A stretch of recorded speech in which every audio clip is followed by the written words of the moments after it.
안녕하십니까. 신의 한수의 신의식입니다. 이재수 전 기무사 사령관의 연결식이 오늘 대전 현충원에서 있었습니다. 안타깝습니다. 현직 장성들 아무도 참여하지 않고 정부에서도 아무도 오지 않았다고 합니다. 참 이 사람들 너무 야박한가, 인간성이 메말랐다. 참 화가 납니다. 예, 뭐라 말할 수 없는 비통함이 있습니다. 이와 관련해서 애국순찰팀 황경우 단장 모셨습니다. 네, 안녕하십니까. 안녕하십니까. 예. 네. 이번 정권이 정말 인간미 없고 인간이라면 하지 말아야 하는 그러한 짓을 서슴없이 하는데, 분명한 것은 말이죠. 사람의 그 한을 맺히게 하면 말이죠. 그 업을 그대로 받는다고 합니다. 이 정권이 지금 현재 살아서 숨을 쉬고 있으니까 마지막 자기들의 모습을 지금 연상하지 못하고 있는데, 우리 역사는 그것을 증명하고 있습니다. 그 죄를 진 큰 업은 돌이킬 수 없는 화를 자초한다는 사실을 말입니다.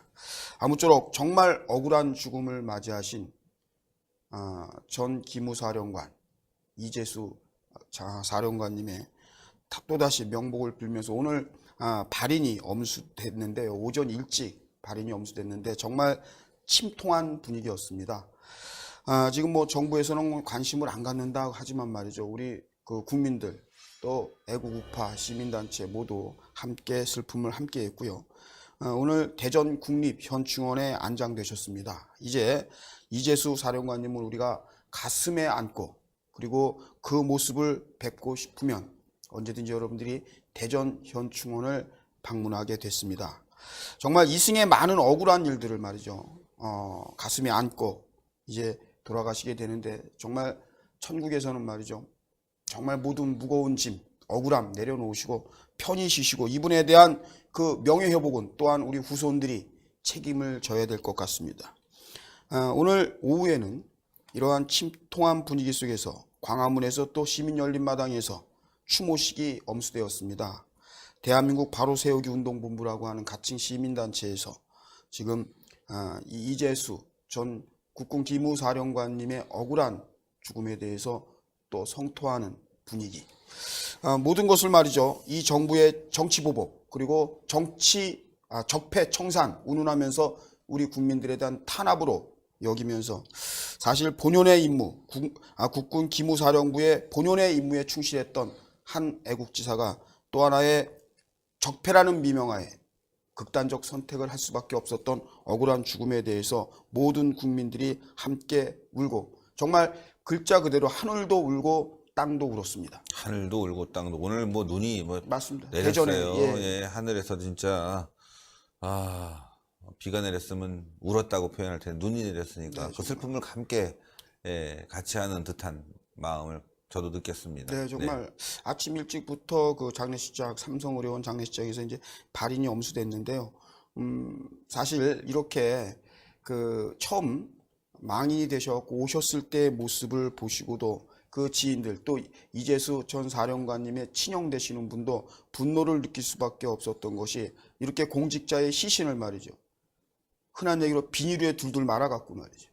이 있을 수 없는 짓을, 이 만행을 저지른 이번 정권에 대해서, 비록 이재수 전 사령관님은 가셨지만 우리 우파 대한민국 국민들은요, 가슴에 안고 이분의 이 억울한 죽음을, 그리고 변창훈 검사님의 이 억울한 죽음을 우리는 어떻게든 꼭 밝혀내서 명예회복을 시켜드려야 된다. 이것이 우리의 책무 아닌가 싶습니다. 그렇습니다. 네. 예, 오늘 첫 번째 뉴스 보내드립니다. 여러분들 관심을 가졌던 이재명 관련 해경국 김씨 이 두 부부에 대한 이 검찰의 판단, 이것이 결국 나왔습니다. 제가 여러분들의 예상한 대로 오늘 11일 발표가 됐는데요. 13일이 이제 선거법, 공직선거법의 사실상의 그 공소시효 만료일, 오늘 이제 발표가 나왔는데, 정말 그 대한민국 검찰, 아주 정치 검찰답게 검찰이 법의 잣대로 보는 게 아니라 정무적 판단을 했습니다. 기가 막힌 탁월한 정무적 판단이라고 할 수 있습니다.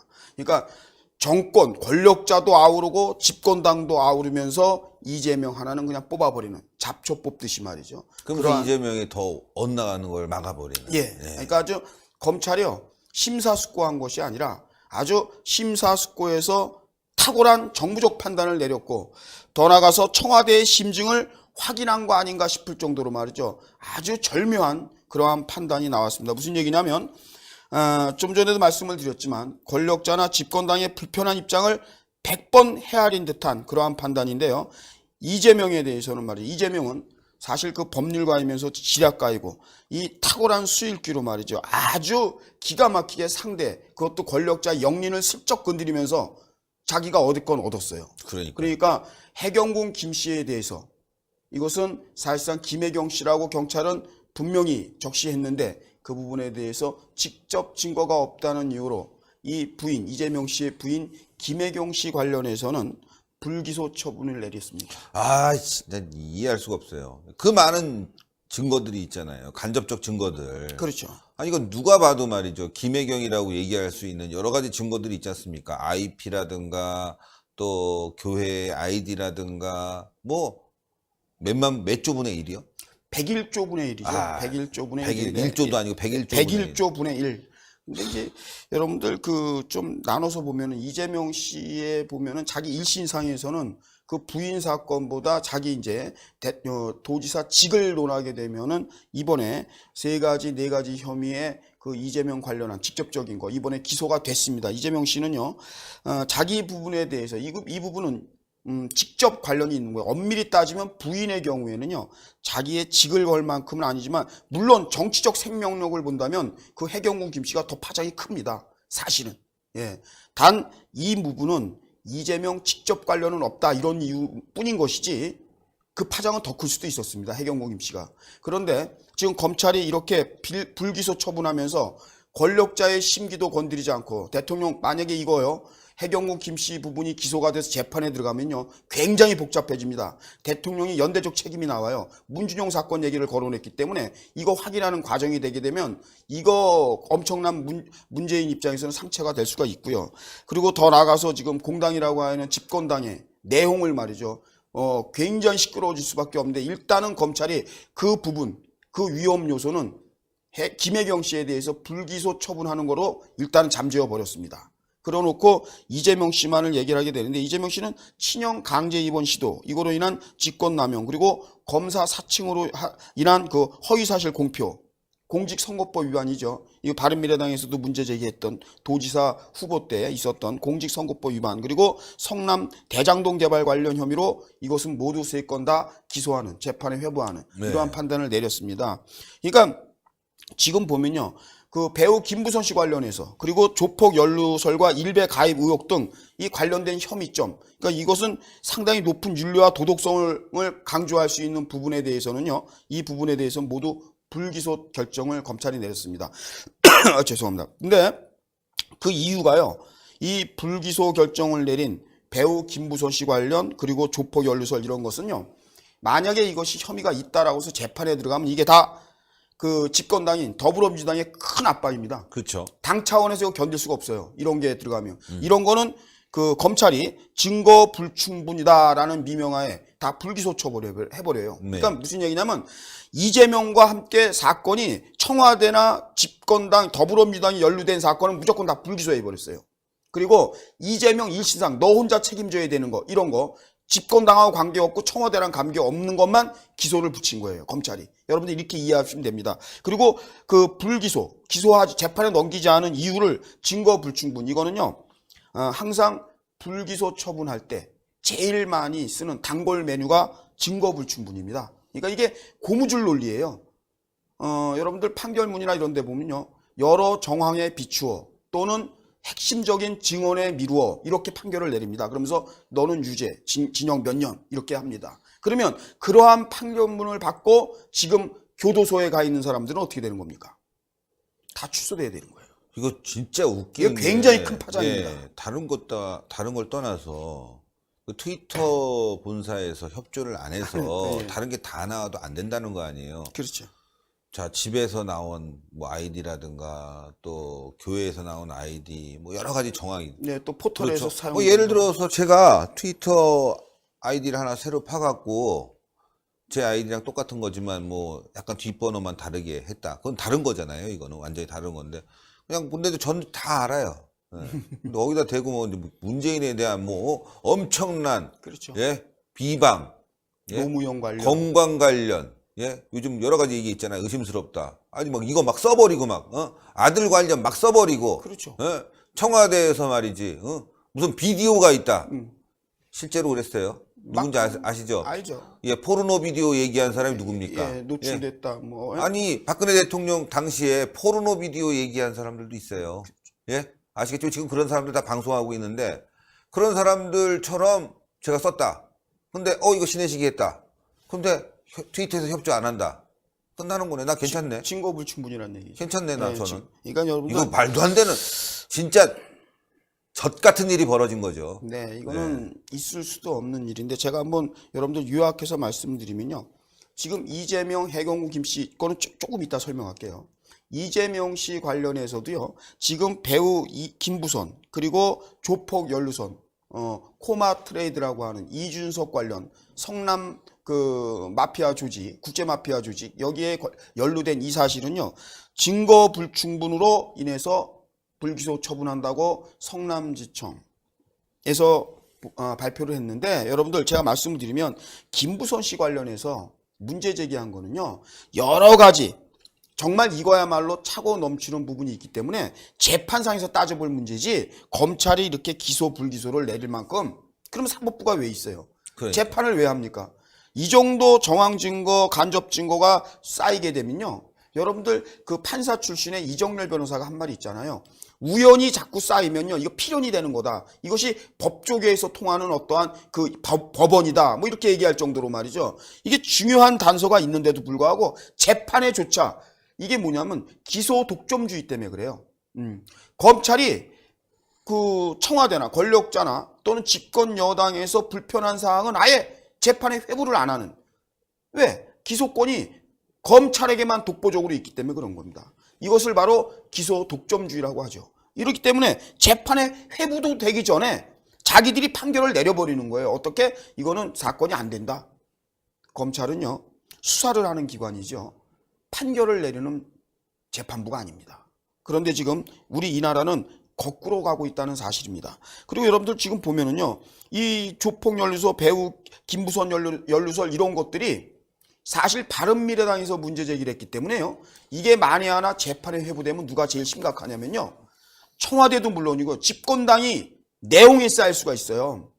이재명 지지자들 또 이재명과 우리 국민들 다 아는 지금의 현 당대표 이해찬과 또 밀접한 관계 이러한 계파 싸움이 이 민주당 내에도 있단 말입니다. 여러분들. 이러한 예민한 부분에 대해서는 검찰이 알아서 교통정리를 한 거예요. 기소를 아예 안 붙여버린 거야. 무슨 얘기냐? 더불어민주당 당신들 싸우지 마세요. 저희가 시끄럽게 안 할게요. 검찰이 청와대 대통령 심기 마음 놓으세요. 자제분에 대한 얘기 재판에 회부 안 하겠습니다. 아예 나오지 않게끔 이재명이 발언한 거. 그러니까 여기서 보면요. 이재명은 아주 기가 막힌 탁월한 수일기를 한 거예요. 아킬레스를 딱 건드린 거야. 아킬레스건을 딱 건드려갖고 문재인으로 하여금 말이죠. 굉장히 진퇴양난에 빠지게. 나를 치려면 그 고비를 넘어라. 누구? 당신 아들. 이런 식으로 갔는데 이게 아주 보기 좋게 성공을 했습니다. 일단 이재명 입장에서는요. 엄청나게 큰 고비는 넘겼어요.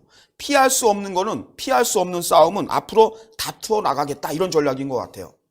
피할 수 없는 거, 자기한테 뭐 친형 문제라든가 이런 건 어차피 법정에 가야 되니까 그건 다퉈 나가겠다. 그렇지만 자기의 정치 생명줄이 완전히 그리고 자기가 얼굴 들고 대한민국에 살 수 없는 문제, 해경문 김씨 자기 부인 문제는 일단 그 전략이 맞아 들어갔습니다. 뭐냐면 그 영린이라는 게 통했습니다. 이 대통령 최고 정점에 있는 사람의 제일 아픈 부분을 딱 쥐고 나만 죽을까 너도 죽을래. 이 작전이 그대로 검찰에 의해서 말이죠. 보기 좋게 성공을 했다는 얘기를 전해드리고 아울러서 이 해경군 김씨 의혹은요. 그 김혜경이 해경군 김씨로 일컬어지는 정의를 위하여의 트위트 계정을요. 김혜경으로 특정할 수 있는 직접 증거가 없다는 이유로 불기소 처분한다. 이렇게 얘기했는데요. 만일 이 사건이 기소가 되게 되면 대통령의 명예 이 책임이 따를 수밖에 없죠. 대통령 입장에서 책임을 져야 됩니다. 왜냐하면 아들에 대한 얘기가 나오니까. 그리고 지금 더불어민주당에는요. 정체성, 정통성의 문제가 근간이 흔들려요. 왜냐? 김대중, 노무현, 문재인으로 이어지는 이념적 부분에 대해서의 거론된 이 정의를 위하여가 말이죠. 여러 가지 트윗을 통해서 차마 입에 담을 수 없는 얘기들을 쫙 나열했거든요. 이거를 재판부에서 말이죠. 재판 과정이지만 다 나열하면서 따지게 되면요. 이 상처는 무조건 청와대예요. 그렇죠. 그러니까 아예 이런 말이 나오지 않게끔 재판 자체를 안 열게 해버린 거예요. 검찰이. 기소를 안 해버린 거예요. 시청자 여러분들. 아예 말도 안 나게끔. 그러니까 이 검찰이 어느 정도로 탁월한 정무적 판단을 했는지 여러분들이 아실 수가 있는 겁니다. 심지어 여러분들 좀 전에도 우리 신 대표도 얘기했지만 이 닉네임이 끝자리까지 다 동일하게 말이죠. 예를 들어서 HK631000 뭐 이런 게 나온다면 이렇게 똑같이 어떤 사람이 똑같은 걸 만들어서 지구상에서 할 수 있는 확률은 없다는 거예요. 101조 분의 1이니까 지구 인구가 75억 정도 되거든요. 나올 수가 없는 거예요. 그런데도 불구하고 해경문 김씨 정의를 위하여가 김혜경이다라고 딱 특정할 수가 없다. 그러니까 뭐냐면 누가 어떤 사람을 죽였다. 근데 내가 총으로 쏘는 모습을 봤다든가 칼로 폭 찌르는 거를 옆에서 보고 찍어놨다든가 이런 게 없으면 거기서 혈액형이 뭐 동일 혈액형 뭐 이게 나오고 족적이 나오고 이게 안 된다는 겁니다. 지금 검찰 논리는. 이렇게 총으로 빵 쏘는 거, 칼로 폭 찌르는 거 이런 거를 정확히 봐서 체증이 돼 있어야지 거기서 환경부에 혈흔이 나왔다, 족적이 나왔다, 뭐 거기 그 사람 목 졸는데 내 머리카락이 그 사람 손톱 밑에 있다 이런 거 다 안 된다는 거예요. 죽이는 걸 딱 봤어야 된다. 그러니까 맞는 말씀이신 게 그럼 재판을 왜 합니까? 네? 그죠. 검사가 알아서 이거는 증거가 없네. 예, 말씀한 대로 사람이 죽었는데 네가 죽인지는 모르겠어. 뭐 증거가 없어. 다만 네가 그 집에 있었고 거기에 핏자국에 네 발자국이 있고 그리고 네 머리카락이 나왔지만 네가 죽였다는 뭐 어떤 CCTV라든가 네네. 확실한 게 하나도 없잖아. 그냥 이게 무혐의야. 네. 이거잖아요. 그러면 재판을 왜 합니까? 판사는 뭐 하는 거예요? 예. 판사는. 그러니까 기소 독점주의의 무서운 점이 바로 그겁니다. 뭐냐면 검사가 어떠한 혐의도 재판에 넘기지 않으면요. 사법부가 그걸 사건화 시켜서 끌어다가 재판할 수 있는 권한이 없습니다. 이상해요. 예. 검찰이 기소한 사건만 판사는 재판부는 판결할 수 있는 게 이게 지금 대한민국 현재 법치주의입니다. 이러다 보니까 검사가 말이죠. 예를 들어 사람을 죽였습니다. 그것 또한 검사가 재판에 회부해야 됩니다. 아무도 재판에 회부할 수 있는 권한은 오로지 검찰. 이것이 기소 독점주의라는 겁니다. 그래서 지금 여러분들 보면은요. 검찰이 스스로 마치 재판부의 판결 내용처럼 얘기해요. 뭐냐면 해경군 김씨를 이재명의 부인 김혜경이라고 특정 지을 직접 증거가 없기 때문에 이것은 증거 불충분이다. 이런 논리거든요. 그렇다면 제가 좀 전에도 말씀드렸지만 그동안에 지금 교도소에 들어가 있는 분들, 구속돼 있는 분들, 또 재판받고 있는 분들, 여러분들이나 다 주변에서 보면은요, 판결문이라는 게 있습니다. 재판장님께서 당신은 이러이러한 이유로 이렇게 유죄를 처한다, 언도한다, 이런 판결문이 있어요. 거기 요지에 보면 대부분 유죄를 받은 사람 내용 보면 이런 게 있어요. 여러 정황에 비추어 이런 얘기가 많이 나오고요. 그 다음에 핵심적 증언을 종합해 볼 때 이런 얘기가 많이 나옵니다. 그리고 핵심적 증언과 여러 그 정황을 견주어 미루어 당신은 이러이러한 죄를 졌다. 이렇게 판결을 직시합니다. 그러면서 징역형 얼마, 집행유예 얼마 이런 판결문이 지금 현재 재소자들, 교도소에 있는 사람들 거의 절반 정도가 이러한 얘기가 있습니다. 그러니까 판사님들과 재판장님이 너가 칼로 누구를 어떻게 해치는 거, 네가 누구네 집에 들어가서 그 서랍 밑에서 그 당시에 지금은 CCTV가 있지만 아직도 없는 곳도 있고 과거에 CCTV 없이도 재판을 훌륭하게 다 했습니다. 이런 것이 정황 증거라든가 직간접 증거 이런 것을 토대로 해서 그래서 재판장이 있는 거예요. 여러분들 확실한 증거 100% 증거 위주로 해서 딱 집으면요 굳이 사법고시 볼 필요 없어요. 초등학교만 나와도 아무나 할 수 있는 겁니다. 왜냐면 여러분들 직접 증거인데 뭘 따져요? 뭘 따져? 너 도둑질 했잖아. 봤어. 저 찍혔어. 증거 있어. 너 그냥 책에 나온 대로 징역 1년에서 3년 안에 줄 수 있다. 그럼 너 1년, 너 3년 이렇게만 하면 돼요.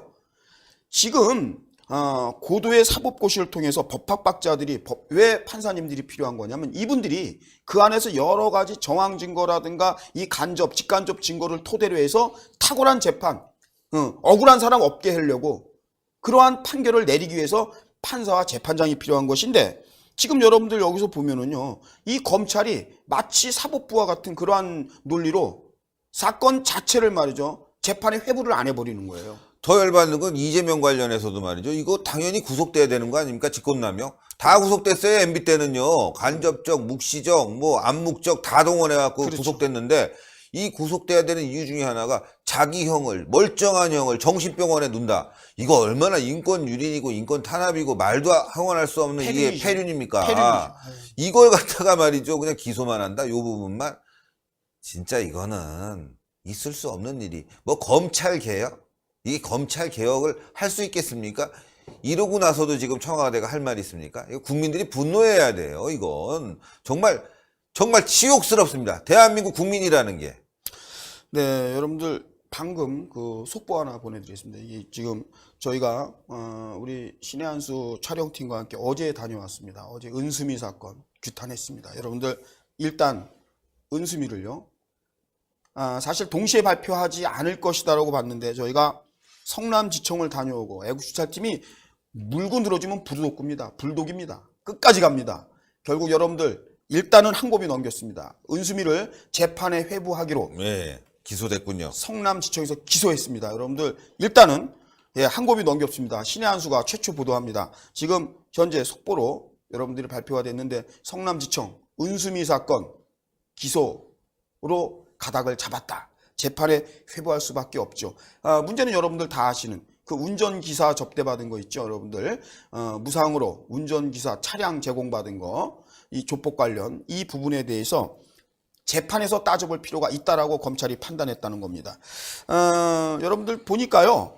이 참 기가 막히게 말이죠. 그러니까 이 청와대라든가 집권 여당이 흔들릴 만한 사건에 대해서는 다 불기소. 그리고 개인 신상 이재명과 은수미 이런 거는 다 재판에 회부해버렸어요. 어제 저희가 현수막 여러분들 신의 한수 저희 기자회견 애국수사팀 기자회견 그 영상에 보시면 제가 이러한 그 현수막을 대형 현수막을 성남시에 걸어놨는데요.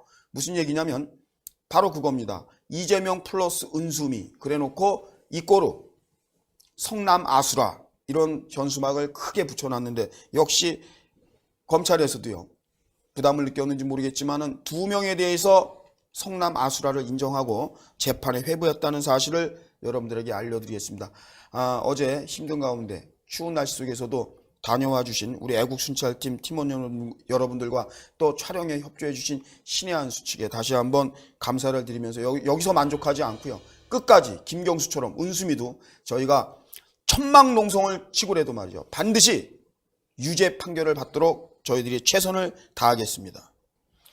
지금 이 이재명 관련해서도요. 그렇고 모든 것들이 고무줄 잣대로 정말 법을 꿰맞추는 듯한 그러한 판결을 국민들이 과연 인정해야 되느냐 하는 것이 지금 현재 우리 국민들의 국민 정서입니다. 검찰도 그렇고 사법부도 그렇고요. 그런데 이번 그 해경공 김씨 굉장히 엄청난 파장을 일으키고 말이죠. 전국을 들끓게 했던 그리고 101조 분의 1이라는 말도 안 되는 이건 사실적시입니다. 이건 뭐냐면 이것은 해경궁 김씨는 곧 김혜경이다 라고 이렇게 적시된 거예요.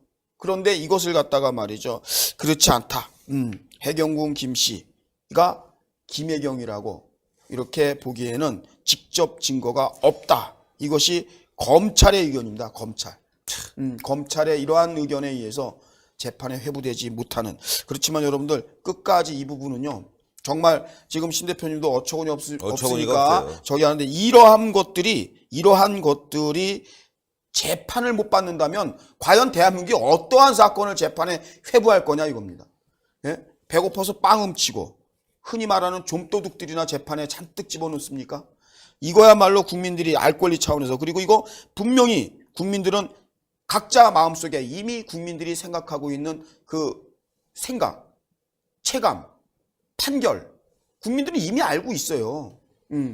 김혜경이 해경궁 김씨냐 이 부분은 국민들은 다 알고 있는 거예요. 그런데 이렇게 국민들이 생각과 동떨어진 검찰의 판단에 의해서 재판에조차도 회부되지 못하는 어처구니 없는 이 해경궁 김씨 이 사건.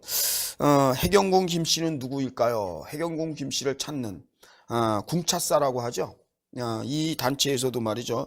지금 계속해서 해경궁 김씨를 찾는 사람들 이 조직에서도 굉장히 지금 그 멘붕에 걸려 있고 굉장히 그 논란의 여지가 많을 텐데 우리 국민들이 야, 이토록 정확하고 이토록 합리적인 증거가 정말 누구 말대로 차고 넘치는데도 불구하고 이 해경군 김 씨를 김혜경이라고 특정 지을 수 없다라고 판단한 이 검찰의 의견, 이것을 우리 국민들이 어떻게 받아들여야 하는 건지 말이죠. 정말 여러분들, 우리가 또 하나의 논란거리를, 이게 말이죠, 해경군 김 씨 논란은요, 검찰이 지금 권력이나 또는 그 집권당에 어떠한 정무적 판단으로 자기들이 알아서 이렇게 가림막을 해줬는지 모르겠지만 국민들의 생각까지 가릴 수는 없을 겁니다. 우리 국민들은 아마 더욱더 논란이 커질 거예요. 이 해경군 김 씨, 제가 볼 땐 그렇습니다. 계속해서 문제 제기가 나올 것 같습니다.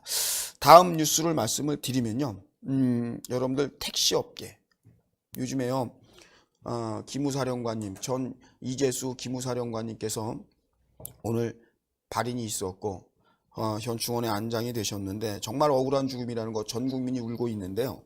여러분들, 이렇게 우리 일선의 지도자들만, 공직자들만 이렇게 목숨을 이 정권에 탄압을 받는 것이 아니라 지금 이 택시업계에서 카카오 카풀에 반대해가지고 어제는 사실 국회 앞에서 낮 2시경에 분신자살을 했죠.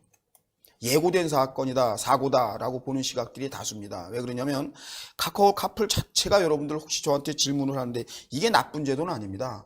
왜냐하면 출퇴근 시간에 바쁠 때 혼잡하고 택시 잡기 어렵고 대중교통 이용하기 어려울 때 카풀 함께 동승하는 시스템인데 가격을 좀 저렴하게 해서 물론 이제 그 논란의 여지는 있어요. 안전적인 문제, 그렇죠? 그 다음에 이 카풀에 동원되는 이 운전자라든가 차량에 대한 안전점검 등등의 뭐 보완돼야 될 문제는 아직도 많이 있습니다. 그렇지만 궁극적인 문제는 카카오 카풀에 있다고 저희들은 봐서는 안 됩니다. 왜냐하면 소비자나 국민은요, 더 싸고 안전하고 편리한 것을 찾는 것은 너무도 당연한 겁니다. 문제는 뭐냐면요, 이 정권에서 이러한 제도가 나오게 되면 택시 업계의 손익계산을 분명히 따를 텐데 이 부분에 대해서 대안점을 찾았어야 됩니다. 대안을 제시해 줬어야 되는 거죠. 흔히 말해서 그 업무 추진비라고 해서 자기들은 돈을 펑펑 쓰지 않습니까? 이번에도요, 470조나 되는 엄청난 슈퍼 예산을 통과시키면서 자기들끼리 쪽지 예산 얼마든지 하지 않습니까? 거기서 말이죠, 달랑 10분의 1, 100분의 1만 줄이면요, 지금 택시 업계의 아픔을 다 아우를 수가 있어요. 충분히 가능합니다. 그런데 그것을 등한시하고 하다 보니까 오히려 택시 업계에서는 카카오 카풀 이것을 금지하라는 쪽으로, 왜? 자기들도 생계에 문제가 있는 거거든요. 지금 가뜩이나 지금 다 어려운데 택시 업계들 말이죠, 힘든 가운데서 또 하나의 수입원을 갖다 뺏기니까 이건 당연히 반발하죠. 이것은요, 카카오 카풀을 중지시킬 게 아니라 정부가 이럴 때 개입하는, 그러니까 국가가 필요한 거고 정부가 있는 거 아닙니까? 정부가 중재해서 카카오 카풀 그냥 놔둬라, 존재를. 그 대신 택시 업계, 택시 기사님들 손해보는 부분 우리가 정부 차원에서 보조해 주겠다. 그러면요, 쓰는, 그리고 출퇴근 시간에 이 교통난도 해결될 수 있고 우리 소비자들도, 우리 시민들도 저렴한 가격으로 그 바쁜 시간대에 이용할 수 있고 택시 업계도 불만이 없는 거예요. 왜? 그만큼 페널티를 받아가지고 그거를 또 보충해 주니까, 손실 부분을. 그런데 이 정부가 말이죠, 그런 대안을 안 내놓고 그냥 둘이서 말이죠, 어떻게 보면 말이죠, 이 카풀하고, 카카오 카풀하고 택시 업계하고 싸움을 시키고 있는 듯한 그러한 모습을 지금 보이는데, 결국에는 말이죠, 택시 업계에서 20일입니다. 며칠 안 남았죠.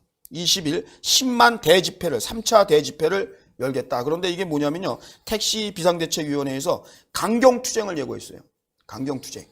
심지어 말이죠, 차량 10만 대가 우와. 국회를 에워싸겠다.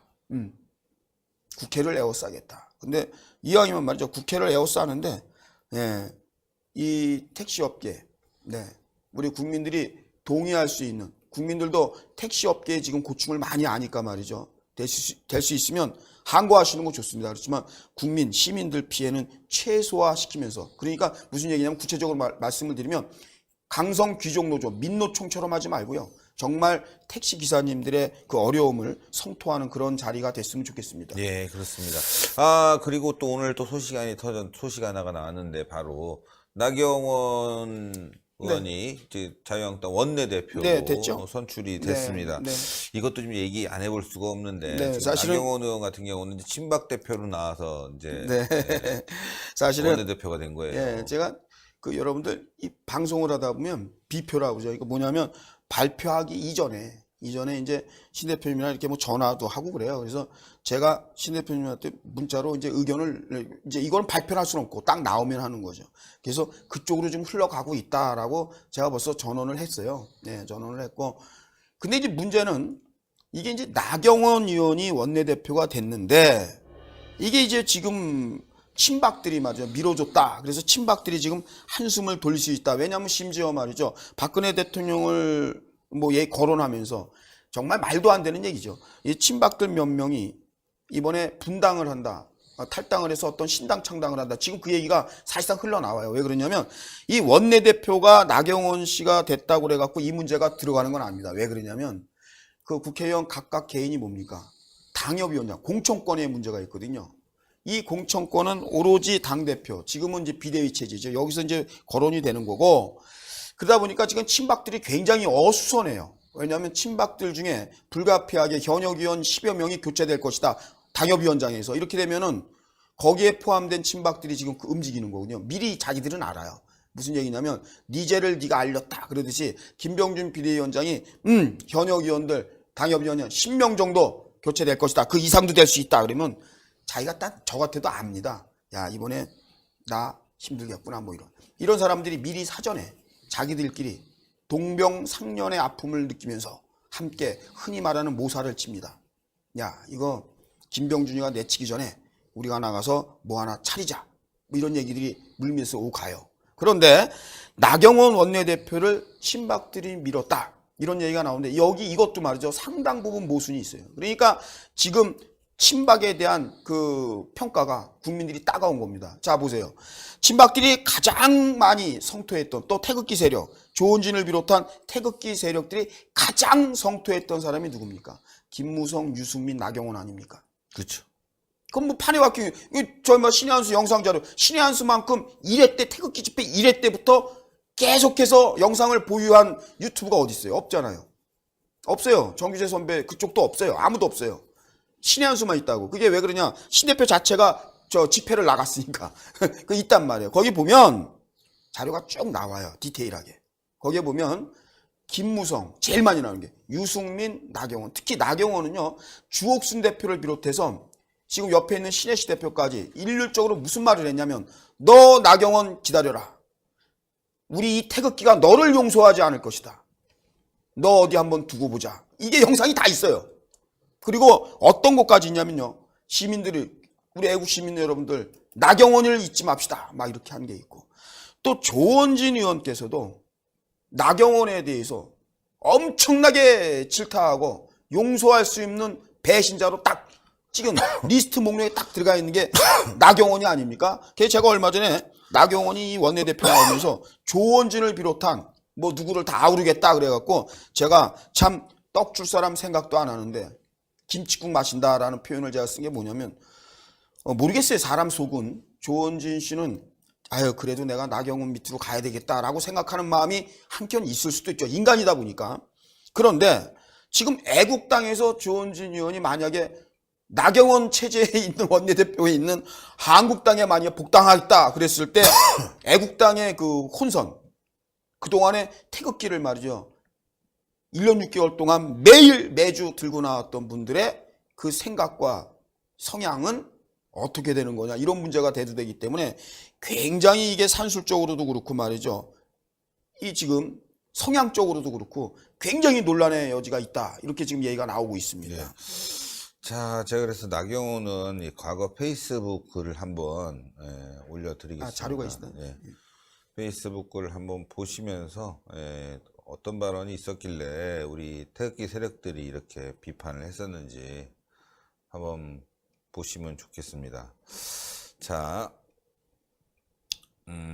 대통령에 대한 탄핵 소추안이 가결되었다. 여당 의원으로서 안타깝고 고통스러운 결정이었지만 국민 민심을 헌법적 제도 안에 담아내는 것이 맞다고 생각했고 여기에 적지 않은 새누리당 의원들이 찬성으로 가결될 수 있었다. 즉 자기가 이제 찬성을 했다는 거죠. 예, 그 많은 사람들이 또 탄핵에 찬성했다는 거고 대한민국 국민이 국민의 뜻을 받아들여 성숙한 선진 국가로서 한 걸음 전진한 것이다. 예. 한 걸음 전진한 거예요. 예. 자, 그 다음 또 계속 이어서 볼까요? 이제 새로운 시작이다. 예, 뭐가 시작이죠? 문재인 정부 탄생했는데.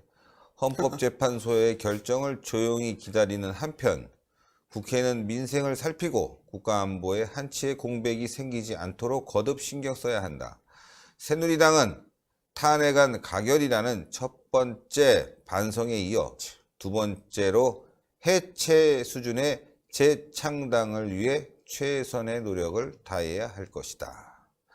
자, 뭐 물론 과거 이야기입니다. 과거 이야기. 저도 뭐 여기에 대해서 굉장히 반발했고 했는데 과거 이야기인데 전 중요한 게 탄핵과 관련해서 그렇게 논란이 있었던 친박들이 어떻게 이런 그 입장을 스탠스를 취했고 어떻게 보면 탄핵의 원조라고 할 수 있는 나경원을 원내대표로 밀 수 있었던가 이런 게 참 문제인 거예요. 그러니까 이렇게 되면은요, 김무성은 왜 욕해요? 예, 할 수가 없어요. 지금 그 얘기를 김무성이 지금 당대표 불출마 선언을 했는데 이 부분에 대해서 말이죠. 친박들은 어떻게 설명할 수 있을런지 그러니까 이게 뭐냐면요. 이것 또한 아전인수예요. 내 돈 안 부리고 내가 하면 괜찮고 친박들은 남이 하면 역적 패륜이 되는 거예요. 그런데 지금 친박들은요. 지금 급하니까 오줌똥을 못 가리는 거예요. 정체성이 없는 거예요.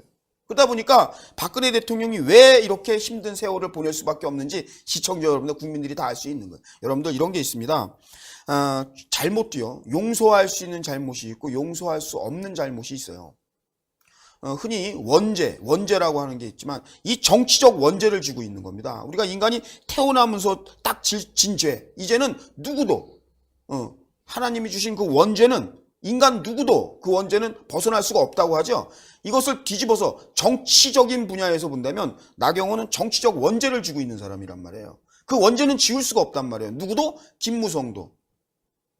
그러다 보니까 그 한계점을 드러내고 김무성 의원도 뭐 불출마 선언하고 막 이러는데 친박들이 얼마나 지금 동아줄, 새끼줄, 지푸라기라도 하나 잡으려는 듯이 말이죠. 여러분들 그냥 가릴 게 없는 거예요. 지금 큰일 난 거예요. 정치는 더 해고 싶고 또 집에 가서 그냥 뭐 콩나물이나 사러 다니고 막 이러고 싶진 않고 어떻게든 국회에서 어떻게 좀 더 생활하고 싶고 이러다 보니까 뭐 궁하고 추하고 뭐 이런 거 따질 게 결함이 없는 거예요.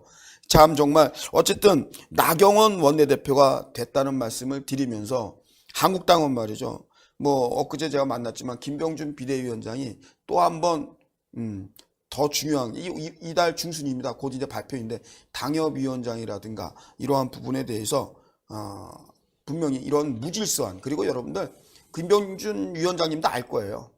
이 김병준 위원장은 국회의원도 아니고 원외예요. 이분은 아무것도 아닌데 이 정치권에 들어와서 이 정당, 공당이라는 정당에 들어와서 되게 웃길 거예요. 뭐 이런 이런 어처구니 없는 잡정치가 다 있나 생각하는 부분도 있을 거예요. 어쨌건 뭐 저는요 그렇습니다. 나경원 원내대표 선출에 대해서 뭐 뜻을 모아서 했으니까 잘 하길 바라고 또 잘하는 게 있으면 칭찬하면 됩니다. 다만 친박들 대표로 나왔다는 점에 대해서는 우리가 한번 짚고 넘어갈 필요가 있다. 짚고 넘어갈 볼 필요가 분명히 있어요. 친박들이 뭐 탄핵에 원죄니 뭐니 하면서 몇몇 의원들 그렇게 난리 치더니 말이에요.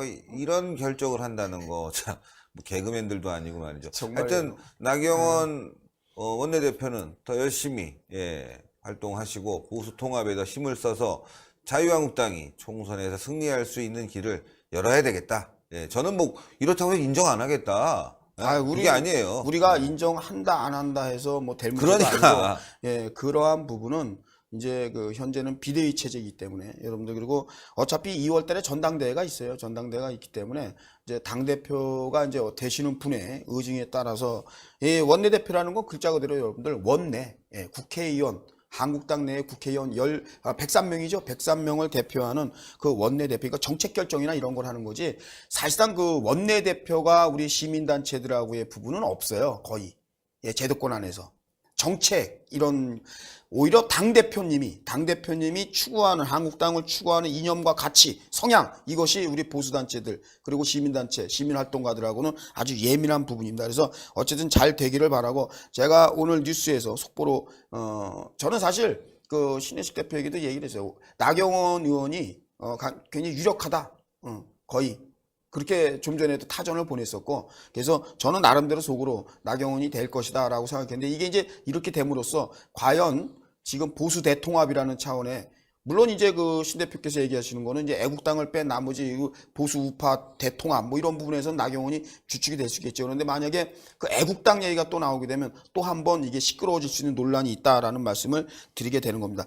다음엔 말이죠. 제가 택시 업계에서 분신 자살한 얘기했고, 우리 전 기무사령관님의 그 또 자살 소재, 이 극단적인 그러한 선택, 이런 안타까움을 얘기를 했는데, 우리가 이렇게 지도층에서만 있었던 것이 아니라는 말씀을 드리던 차였는데요. 지금 또 하나의 우리 사회에서 아주 비보가 들어옵니다. 뭐냐면 학내 그 학교 내에서 성희롱 발언 등의 혐의로 경찰 조사를 받던 대전의 모 고등학교 교사가 19층 아파트에서 투신 자살한 사건이 있습니다. 근데 이 사건도 사실 여러분들 보면요. 문제는 뭐냐면요. 대전에 있는 모 여고 현직 교사인데요. 이게 교육청에 의해서 경찰에 수사 의뢰가 돼가지고 수사를 받던 5명의 교사들 중에 한 분이 이 극단적인 선택을 한 겁니다. 그러니까 우리 사회가 지금 저출산 고령화, 애를 안 낳아요. 그리고 여러분들 지금 애를 안 낳다 보니까 지금 강원도 일부 지역은 말이죠. 지역 자체가 사라져가는, 왜? 인구가 없어서. 일본은 벌써 진행이 됐고요. 우리도 대한민국도 벌써 이 저출산 고령화 시대에 접어들면서 인구 동향이 지금 변곡점을 맞이하게 된다. 이러한 보도가 나오고 있는데, 지금 아이나라고 자꾸 돈도 투자해주고 정부가 그럴 것이 아니라, 지금 우리 정권이 말이죠. 저출산, 애 좀 많이 낳아주십시오 하면서 살아있는 사람들은 다 죽이는 이러한 일들이 곳곳에 일어나고 있다. 무슨 얘기냐면 이 선생님들도요. 5명이 문제가 됐는데, 이분들이 무슨 범법행위가 있어서 그런 게 아니고요. 학생들을 대상으로 설문조사를 한답니다. 참, 학생들을 대상으로 설문조사를 했는데 그 5명의 선생님들이 공부 시간에 뭐 성차별 언행을 했다. 그리고 강압적인 지시를 했다. 이런 것을 규합해 갖고요. 이 선생님을 경찰에 고발해 버린 거예요. 교육청에서. 그래서 이것을 사건화돼 갖고, 그러니까 선생님들이 엄청난 자괴감에 빠지고 자존심에 빠진 거죠. 자기가 가르치는 학생들에 의해서 단죄를 받는 거예요. 이거는 인민재판 같은 데서 주로 있습니다. 그리고 지금 얼마 전에도 있었던 대법관들이 말이죠. 법의 최고 정점에 있다는 대법관, 그러면 대학 교수 같은 건데요. 한 부장판사의 앞에 끌려가서 법의 잣대로 심판을 받았던 사실이 있지 않습니까? 얼마 전에 구속영장 심사. 물론 기각이 됐지만 이러한 일들이 대한민국에서 이루어지고 있다. 대학 교수가 초등학교 선생님한테 산수, 국어, 덧셈, 뺄셈을 배우는 꼴이다. 제가 이런 얘기를 비유들어 했는데 지금 이런 겁니다. 학생을 가르치는 선생님이 그 가르치는 학생들에 의해서 단죄되고 있다. 교육청이 형사고발을 했다. 그러다 보니까 선생님들이 지금 현재 우리가 살고 있는 이 시대는요. 인권, 학생 인권 조례는 있는데요. 선생님 인권 조례는 없습니다. 네, 이러다 보니까 학생들이 저 선생님이요. 우리 가르칠 때 무슨 말 했대요. 이러면은 그거를 규합해 갖고 교육청이 그래? 누구야? 누구? 경찰에 고발. 예. 그래서 거기에 보면요. 성차별적 언행을 했다. 뭐 학생들에게 강압적인 지시를 내렸다. 그리고 그러니까 한마디로 학생들이 선생님의 신상을 터는 거예요. 이러한 일로 인해서 그 경찰 조사를 받던 선생님 한 분이 19층 아파트에서 투신 자살을 했다는, 그러니까 연일이네요. 택시업계에서 돌아가시고 오늘 또 투신 자살하고, 그전에는 우리 이재수 사령관님 또 그렇게 하시고, 이런 일들이 연일 벌어져요. 예, 연일 곳곳에 이번 정권의 특징입니다. 그러니까 애기 좀 많이 낳아주세요. 지금 인구가 모자라요. 그런데 살아있는 사람은 계속 죽여버려요. 참 희한하죠. 정말 살아있는 분들이 정말 더 행복하게 살 수 있는 그러한 시대가 대한민국에 빨리 와야 됩니다. 문재인 정권에서도 그런 부분에 대해서 좀 고민을 해봐야 돼요. 너무도 언젠간 이렇게 표현하긴 뭐하지만요. 문재인의 친구 노무현 정권 하에 자살이 신드롬인 적이 있었어요. 연예인들 막 따라서 최진실 씨 뭐 이런 분들. 그때 자살이 말이죠. 대우건설 사장님도 그랬고 자살이 한때 말이죠. 노무현 정권 때 피치를 막 일으킵니다. 그래서 자살률 세계 몇 위, 아주 불명예스러운 대한민국 이런 게 있는데 갑자기 우리 사회가 말이죠. 올해 들어와서 또다시 자살이라는 절대 있어서는 안 되는 이러한 뉴스들이 속속들이 많이 나오고 있습니다. 다음 뉴스는요. 정의당 그러면 여러분들 정의당엔 정의가 없다. 애국수살집이 얘기했는데 정의당 이 경공모 관련해서 여러 가지 그 커넥션 부분에 대해서 문제 제기가 되고 있고 정의당은요. 친북한,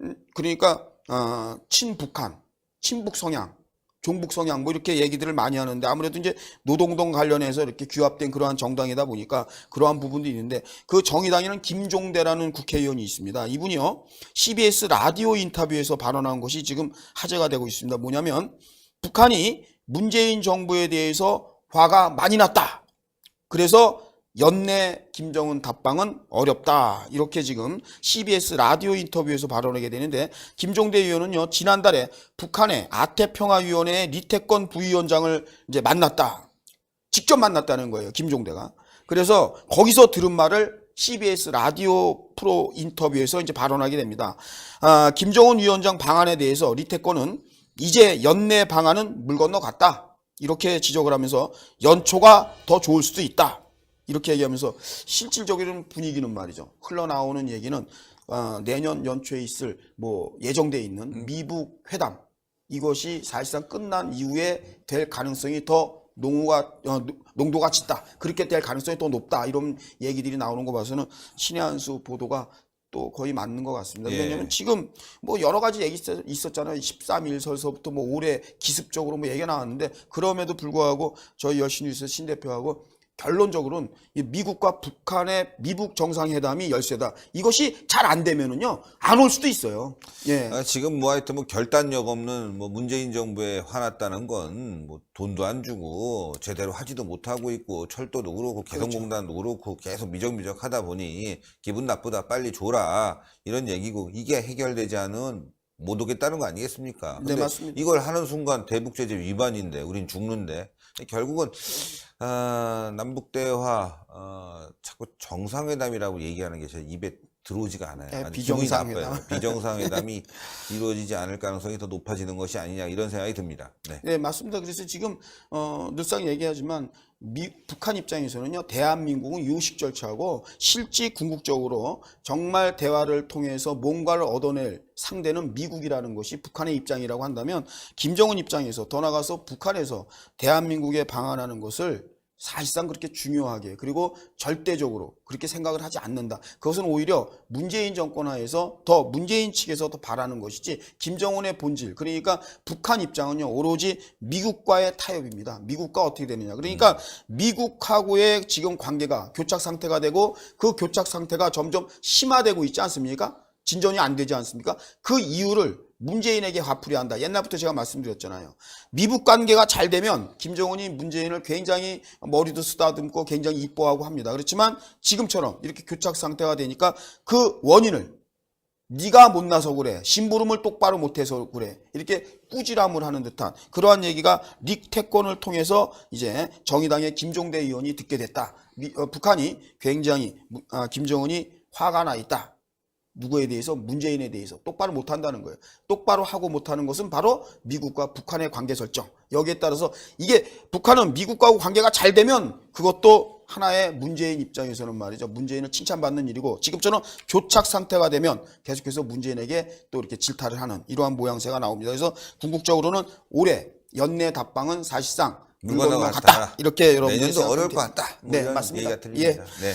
끝으로 뭐 이정렬 변호사 얘기를 잠깐 해드릴게요. 해경군 김씨를 찾는 사람들, 그래서 궁차사라고 합니다. 이 궁차사를 대신해서 법정 대리인으로 해서 변호사 활동을 하고 있고, 사실상 얼마 전에 오늘 밤 김제동이라고 하는 KBS 공영방송에서의 시사 프로그램, 여기에서 이 사건에 대해서 해경군 김씨는 누구입니까? 이 사건에 대해서 사실 이재명 측 그 변호사만 불러서 이 부분이 뭐 검찰의 말도 안 되는 정부적 판단에 의해서 불기소 처분이 됐지만 해경군 김씨 말입니다.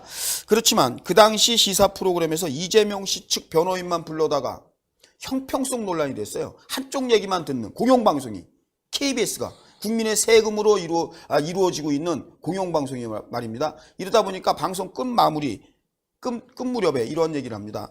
지금 그 고발인 측, 그러니까 이정열 변호사하고도 섭외 중에 있다.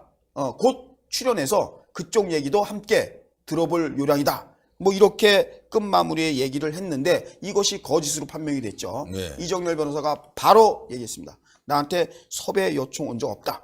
이렇게 갑론을박이 될 것 같으니까 프로그램 자체 PD라든가 이런 분들이 양심 선언하죠. 맞다. 이정열 변호사한테 우리 그렇게 한 적이 없다 이랬는데 지금 문제가 되는 건요.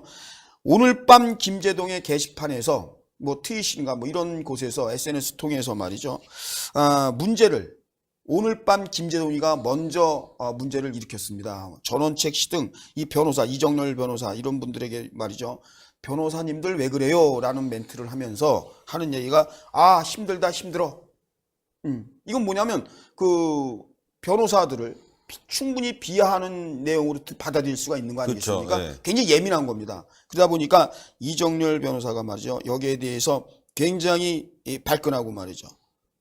그러면서 결정적으로 이정열 변호사가 이 변호사를 비하한 발언 이외에 또 하나 굉장히 심각하게 받아들인 게 이 오늘 밤 김제동에서 할 수 없는 말을 했어요. 뭐냐면 이것도 하나의 노이즈 마케팅 하는 거 아닙니까? 이렇게 얘기해 버린 거예요. 이러다 보니까 이정열 변호사가 이건 너무 지나쳤다. 그래서 노이즈 마케팅 그렇다면 민형사상 재판으로 법으로 따져봐야 되겠다. 이렇게까지 말이죠. 이제 극단적으로 가는 겁니다. 예. 근데 그 문제 제기를 오늘 밤 김제동 그러니까 이 공영방송 국민의 세금으로 이루어지고 있는 공영방송에서 말이죠. 불필요한 논란을 지금 일으킨 겁니다. 그러니까요. 그러니까 노이즈 마케팅 그러면 여러분들 뭐 이런 거예요. 일부러 이 사람이 뭐 이정열 변호사나 이런 사람들이 일부러 자기가 구설수를 하나 만들어요. 만들어서 이슈화 시키려고 자기를 인지도를 높이려고 이런 짓을 했다. 이거 굉장히 좀 파렴치한 거죠. 이런 식으로 노이즈 마케팅 한 거 아닙니까? 이렇게 비하하니까 이거는 도저히 묵과할 수가 없다. 그래서 판사 출신이죠. 이정열 변호사께서 여러분들 이 오늘 밤 김제동 프로그램 자체에 대해서 지금 문제를 할 요량으로 있고요. 사과라든가 무슨 어떠한 정정 보도라든가 이런 걸 요청할 수도 있을 것 같은데 문제는 김제동 이 사람에 대한 그 지금 출연료라든가 공영방송에서 일하면서 말이죠. 국민의 알 권리 차원에서 이 출연료라든가 등등의 부분에 대해서 공개를 요구했는데도 불구하고 KBS 측이 비공개 원칙이다. 이 말도 안 되는 말도 안 되는 거죠. 국민 세금이 투입됐는데 그러니까요. 어떻게 비공개입니까? 이거는 당연히 공개해야 됩니다. 지금 뭐 흘러나오는 얘기로는 말이죠. 월 1회인가 출연하는데 주 1회인가 출연하는데 월 뭐 5천만 원 수입을 올린다. 그러니까 뭐 이런 얘기가 지금 들리고 있어요. 매일 방송 하니까요. 네네. 토일은 빼겠지만 네, 주말 빼고 한 회당 350만 350만 원 이상 이라고 하니까 굉장히 큰 금액이 지금 나오고 있다고 공영 노조가 얘기한 겁니다. 그렇죠. 근데 이제 지금 핵심적인 거 이런 얘기가 나오는데도 불구하고 KBS 측에서는요. 공식적으로 공개 못 한다는 거 아닙니까? 말해줄 수가 없다라는 거예요. 그러니까 이런 논란, 이런 거 불필요한 것들이 말이죠. 지금 문제 제기가 되고 있는데 지금 여러분들 그 하태경 위원회에서 이 문준영 관련한 그 검찰 조사 내용, 노동부 감사 내용 이런 것도 지금 공개하라고 서울의 행정법원이 지금 판결을 내렸어요. 세상이 이런 세상인데 어떻게 공영방송이 국민의 세금이 특정 그 출연진이라든가 아주 중추적인 핵심 인물 비용이 많이 들어가는 인건비에 대해서 왜 공개를 못한다고 그러는 것인지 우리 국민들이 정말 이해할 수가 없을 것 같습니다. 오늘도 고생이 많으셨습니다. 네. 방송 오늘 나오나요? 네, 오늘 홍준표 대표하고 김병준 위원장 나옵니다. 오늘 특정 저녁 오후에 편집해서 그러니까. 올리고 오전에는 제가 여러분들에게 소개를 해드렸고요. 그리고 저희는 이제 그 시사창고는 사실상 신의 한수 방송과 라이벌 관계지만 아직은 제가 좀 밀려요. 그래서 한 2, 3년 기다려야 됩니다. 그래서 2, 3년 그 소중한 자료는 신의 한수에 연구 보관하기로 했습니다, 여러분. 자, 여러분들 환경부의 시사창고 많이 시청을 부탁드리겠고요. 또 구독도 많이 좀 해주십시오. 그래야지 됩니다. 주변이 다 잘 돼야죠. 오늘 고생 많으셨습니다. 네, 감사합니다. 시청자 여러분들, 나라가 너무 어지럽고 황당한 일들이 계속 벌어집니다. 적폐청산 얘기했는데 지네들이 적폐예요. 이게 문제입니다, 여러분들. 적폐청산 해야 되겠습니다, 진짜로. 신의 한수가 적폐청산에 앞장서겠습니다. 동그랗게 올라가는 구독 버튼을 꼭 여러분들 눌러주셔야 돼요. 그래야지만이 적폐청산이 됩니다. 구독 안 하신 분들이 있으면 꼭 동그랗게 올라가는 구독 버튼을 눌러주시고요. 추천 버튼 필수적으로 눌러야 됩니다. 여러분들의 성원과 참여가 신의 한수를 살립니다. 오늘 방송 여기까지 하겠습니다. 여러분들 대단히 감사합니다. 네, 고맙습니다. 고생하셨습니다. 수고했습니다.